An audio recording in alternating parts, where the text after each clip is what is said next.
morning, Lancers. I'm Joy. And I'm Abby. And this is MHS Voice. Students at MHS hear others talking about ways to raise their GPAs. But how? Here's Connor with the story. For seniors, college is right around the corner, but for underclassmen, there's still time to raise your GPA. There aren't a lot of reasons. It's really a pretty simple formula. Bad grades equal a low GPA. Good grades equal a high GPA. If you are disappointed with your GPA, the best thing that you can do is work hard, make sure you turn in all of your work, and study.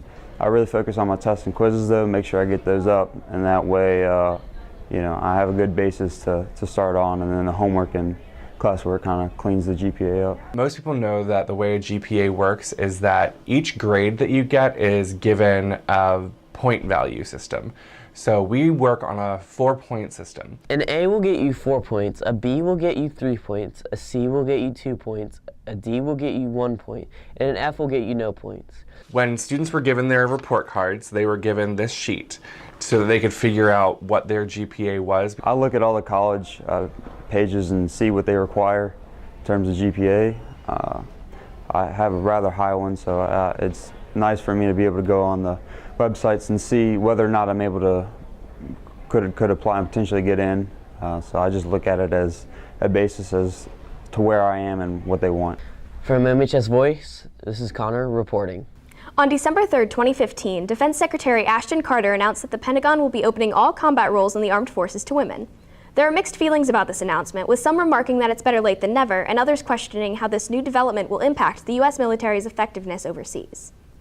Some policymakers and politicians are saying that officially bringing women to the front lines will negatively impact troop morale and potentially harm U.S. relations with allied countries that are not as progressive in their attitudes towards women.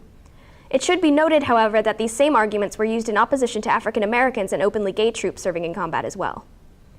Another debate over this announcement is whether to require women to register for the draft once they reach 18 years of age. The selective service system has been in place since World War I, but it has only ever required young men to register.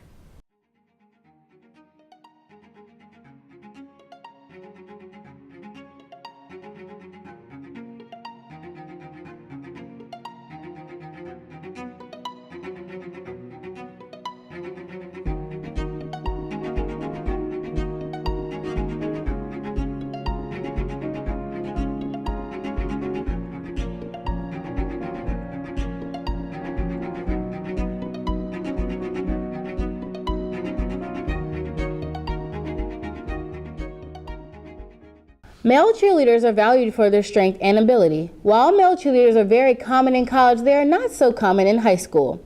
Imagine the coaches and team surprise when a Powder Puff cheerleader showed up for the real tryouts this year. Here's Taylor with the story. Andrew, a senior in advanced classes, decided to do Powder Puff cheerleading during homecoming week this year. Andrew ended up loving it so much he decided to try out to be a real cheerleader for the upcoming basketball season. Although Andrew is the only guy on the team, Andrew says he enjoys it just the same.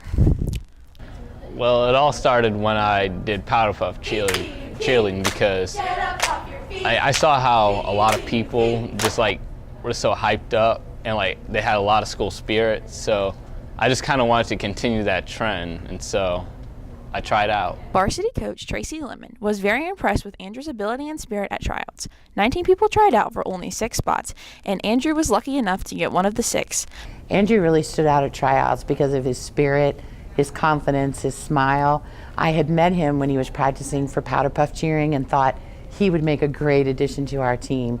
He just has that natural ability, and he just wants to make everybody have as much school spirit as he does.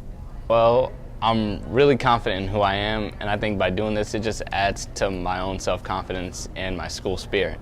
The rest of the cheerleaders are really happy to have Andrew on the team. They really respect him for trying out and showing people that cheerleading isn't just for girls. Yeah, I do respect Andrew for trying out. He is a good cheerleader. He does everything that we do. He's great. Andrew is really excited to cheer the Lancer boys and girls basketball teams on to victory this year. It makes me feel proud because I get to represent my school in a whole different way that I never thought I could. For MHS Voice, this is Taylor reporting. All right, Lancers, that was your show for this week. Be sure to tune in next week for more at MHS Voice.